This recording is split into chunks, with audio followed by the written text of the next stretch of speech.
손흥민이 와도 안 봐. 축구 충격적 예매율. 티켓 기습 인상. 정몽규 사선 저지 뿔난 축구팬. 다음 달 5일 열리는 2026 국제축구연맹 북중미 월드컵 아시아 지역 3차 예선 팔레스타인전 예매가 지난주 시작된 가운데 잔여 좌석이 오늘 27일 기준 약 6천여 석으로 집계됐습니다. 서울 월드컵 경기장이 수용할 수 있는 관중이 약 6만 명인 것을 고려하면 약 10%의 좌석이 아직 팔리지 않은 겁니다. 서울 월드컵 경기장에서 열린 직전 두 경기, 아시아 지역 2차 예선 태국전 중국전 예매 현황을 살펴보면 하루 이틀 내에 매진됐었는데 홍명보 데뷔전 예선 5일째가 되어도 예매율이 저조한 편입니다. 이에 대해 일부 누리꾼들은 홍명보 감독과 축구협회를 비판하며 보이콧 입장을 내비쳤고 또 몇몇 누리꾼들은 이래도 좌석의 90%가 찬 거냐 며 비난을 퍼붓기도 했습니다. 악화된 여론에 이미 티켓을 예매했던 일부 축구팬들은 티켓 취소하고 왔다며 보이콧 입장에 힘을 싣기도 했습니다. 저조한 예매율의 원인은 홍명보 감독 선임 등으로 빚어진 축구협회의 행정력에 대한 반감과 함께 이번 경기부터 기습 인상된 티켓 가격도 원인으로 꼽힙니다. 대한축구협회가 다음 달 5일 서울 월드컵 경기장에서 열리는 팔레스타인전 레드석, 골대디 응원석 가격을 기존 35,000원에서 5만원으로 인상했습니다.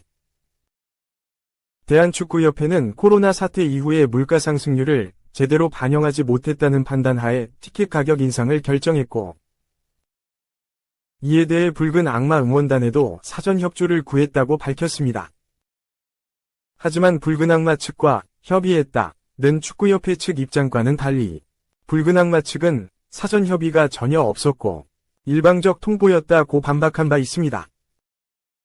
다만 이번 경기에서도 붉은 악마 응원석으로 불리는 레드석은 현재 매진된 상황입니다. 손흥민 이강인 다 뛰는데 9월 국내 A매치 경기에 충격적인 남은 좌석 현황. 왜? 평소 축구 A매치 경기는 예매 시작 후 빠르게 매진되곤 했으나 이번 팔레스타인전은 예매 시작 일주일이 지난 27일 오후 3시 기준으로 5,493석이 남아있는 상황이다. 이는 같은 경기장에서 열린 지난 6월 중국전이 예매 오픈 2일 만에 6만 석 전석 매진을 기록했던 것과 비교되는 모습이다. 이 같은 예매 저조 현상의 주요 원인으로는 티켓값 인상이 지목된다. 대한축구협회 국가대표 감독 선임 논란 역시 주된 이유 중 하나지만 가장 큰 문제는 티켓 가격의 상승이라는 분석이다.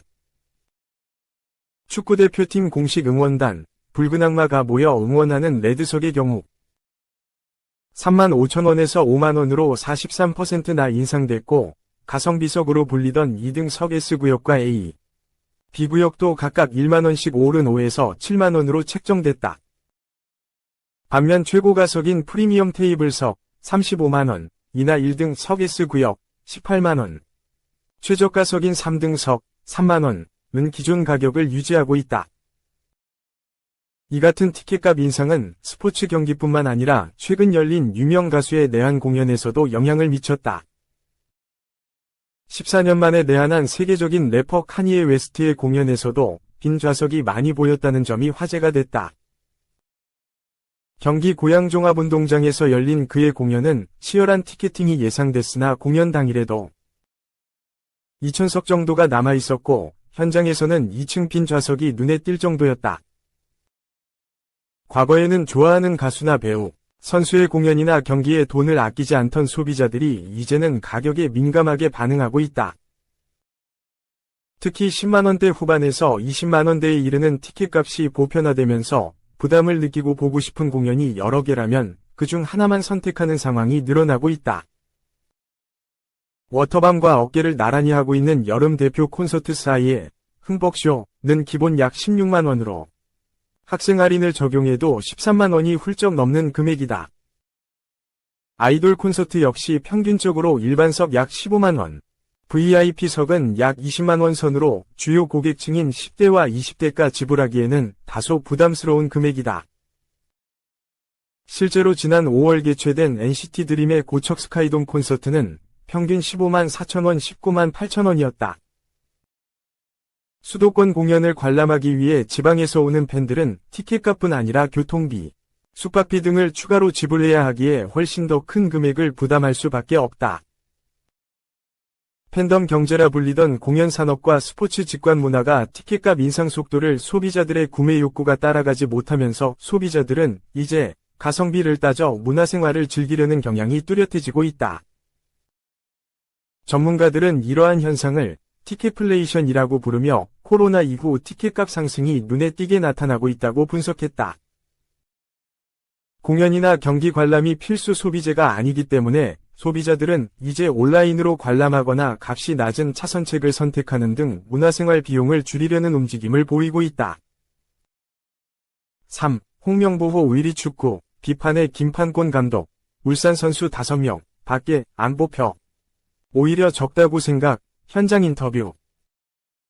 김판곤 감독이 이끄는 울산은 28일 문수축구 경기장에서 열린 2024 하나은행 코리아컵 4강 2차전서 임종은 마테우스의 연속골로 오후성이 멀티골을 터뜨린 광주와 2에서 2로 비겼다. 지난 21일 열린 1차전서 1에서 0으로 이긴 울산은 유리한 고지를 점한 채 홈으로 광주를 불러들였고 2차전 합계 스코어 3에서 2로 결승에 올랐다. 또한 천적 광주와의 3연전을 2승 1무로 장식했다. 경기 후 기자회견에서 김판곤 감독은 우리 선수들에게 축하의 말을 하고 싶다. 오늘 주중에도 많이 와주신 팬분들, 소용전사에게 감사드린다. 오랜만에 4년 만에 결승에 올랐다고 들었다. 감독으로 오면서 코리아컵 5승 도전하고 싶다고 말했는데 기회가 돼 기쁘다. 오랜만에 뛴 선수들의 폼도 좋아 기쁘다. 다음 경기 생각해서 로테이션을 돌려야 할 거다. 우리는 실리를 챙겼다고 생각한다. 고 되돌아봤다. 다만 실점 2개는 기쁘지 않다.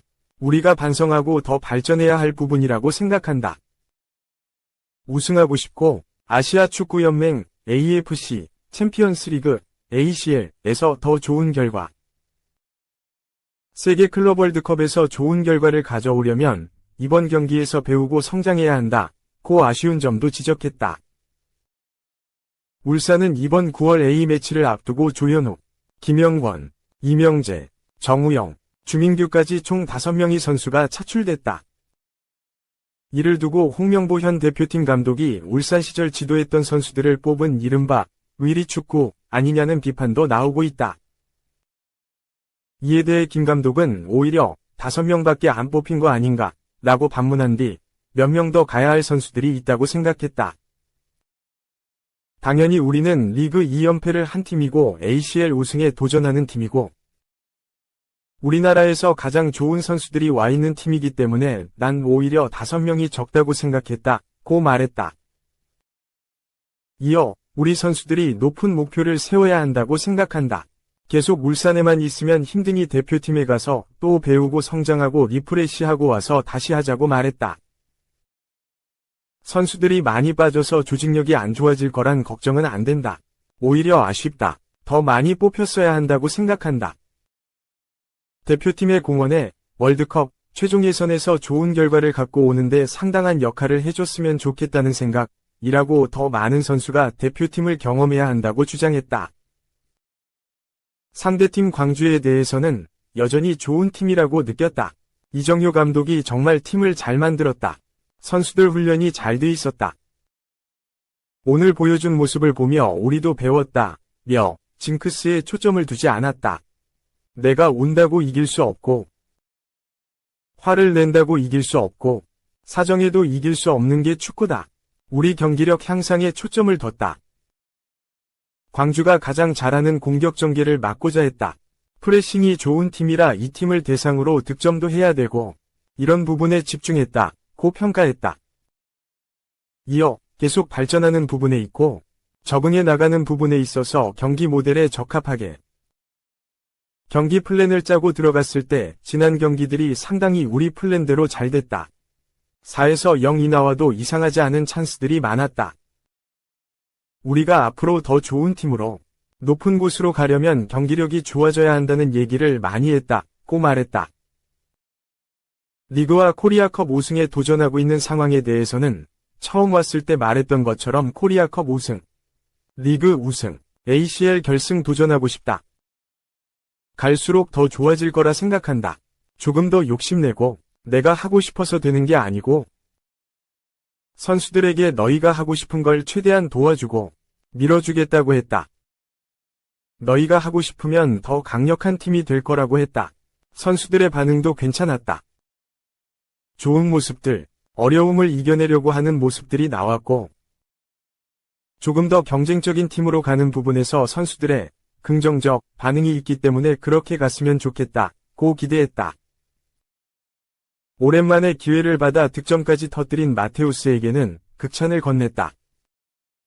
김 감독은 선수 개인 평가는 안 하고 싶은데 내가 왔을 때 통계 기록을 보니 출전 기록이 많지 않았고 수비적으로 문제가 있어서 팀의 주도적인 축구에 약간의 걸림돌이 있다고 얘기를 들었다. 면서도 하지만 내가 볼 땐 강점이 많았다. 50대 50이면 거의 다 이기는 선수다. 팀에 에너지를 주는 장점이 있어서 그 장점을 보고 싶었다. 스쿼드를 더 확보하는 게 중요했기 때문에 그런 모습을 보고 싶었는데 액션이 나왔고 언제든지 넣어도 되는 한 명의 선수를 확보한 것 같아 기쁘다고 흡족해했다. 제주 유나이티드를 꺾은 동해안 라이벌 포항 스틸러스와 결승 대진에 성사된 것에는 주말에도 포항하고 결승도 포항하고 하는데 동해안 더비가 얼마나 중요한지 잘 알고 있다. 내가 이기고 싶다고 해서 이기는 게 아니기 때문에 다시 한번 가장 좋은 부분을 통해 이길 확률을 높이는 데 집중하겠다. 이기고 싶고 이겼으면 좋겠다고 다짐했다. 4. 이영표의 분석. 우리가 알던 팔레스타인 아냐. 용감하게 달려든다. 홍명보 감독이 이끄는 한국 축구대표팀은 9월 5일 서울 월드컵 경기장에서 팔레스타인을 상대로 2026 국제축구연맹 FIFA 북중미 월드컵 아시아 3차 예선 B조 조별리그 1차전을 치른다. FIFA 랭킹 23위이자 B조 톱시드인 한국에 비해 FIFA 랭킹 96위인 팔레스타인은 객관적 전력에서는 떨어지는 게 사실이다. 하지만 이영표 해설위원은 팔레스타인의 팀 컬러를 조명하며 이에 대한 대비가 필요하다고 강조했다. 이영표 해설위원은 최근 뉴스원과의 만남에서 지난 아시안컵에서 팔레스타인의 경기를 직접 봤는데 정말 깜짝 놀랐다. 가장 인상 깊었던 팀이라면서 흥미로운 건 바로 팔레스타인의 경기 스타일과 축구 철학이라고 짚었다. 그는 아시아 무대에서 우리와 만날 팀들은 전력이 좋고 나쁨을 떠나 대부분 선수비 후역습을 한다. 하지만 팔레스타인은 달랐다. 마치 자신들이 강팀이라 생각하는 듯 공격적으로 달려드는 축구를 하더라고 설명했다. 팔레스타인은 지난 아시안컵서 1승 1무 1패로 16강에 오른 뒤 카타르의 1에서 2로 패에 탈락했는데 조별리그 이란전, 아랍에미리트전, 16강 카타르전 등 아시아 강팀들을 상대로 매번 라인을 올리고 경기를 주도하는 축구를 펼쳤다. 이영표 해설위원은 과거 우리가 알던 팔레스타인과는 완전히 다른 팀 컬러가 입혀졌다. 전력이 완벽하다고 볼 수는 없었지만 팀 전체가 강팀처럼 자신감 넘쳤고 적극적이었다. 그래서 강팀의 향기가 났다며 경기를 늦추지 않았다. 밀집 수비를 펼치는 기존의 아시아 팀들을 뚫는 것도 과제지만 팔레스타인처럼 맞불을 놓을 새로운 스타일에 대한 대비도 필요하다는 게 이영표 해설위원의 분석이다. 한국과 팔레스타인이 A 대표팀에서 만나는 건 이번이 처음이다. U23 대표팀이 2010 광저우 아시안게임 조별리그에서 3에서 0으로 이겼던 게 유일한 맞대결이다. 한편 팔레스타인은 한국전을 앞두고 무소속 선수들과 시즌을 마친 선수 15명으로 소집 명단을 꾸려 말레이시아에서 일찌감치 조직력 훈련을 하고 있다. 팔레스타인 축구협회는 한국과의 역사적인 경기를 위한 준비가 순조롭게 잘 진행되고 있다고 전했다. 이후 팔레스타인은 9월 2일 완전체로 한국에 입성할 예정이다.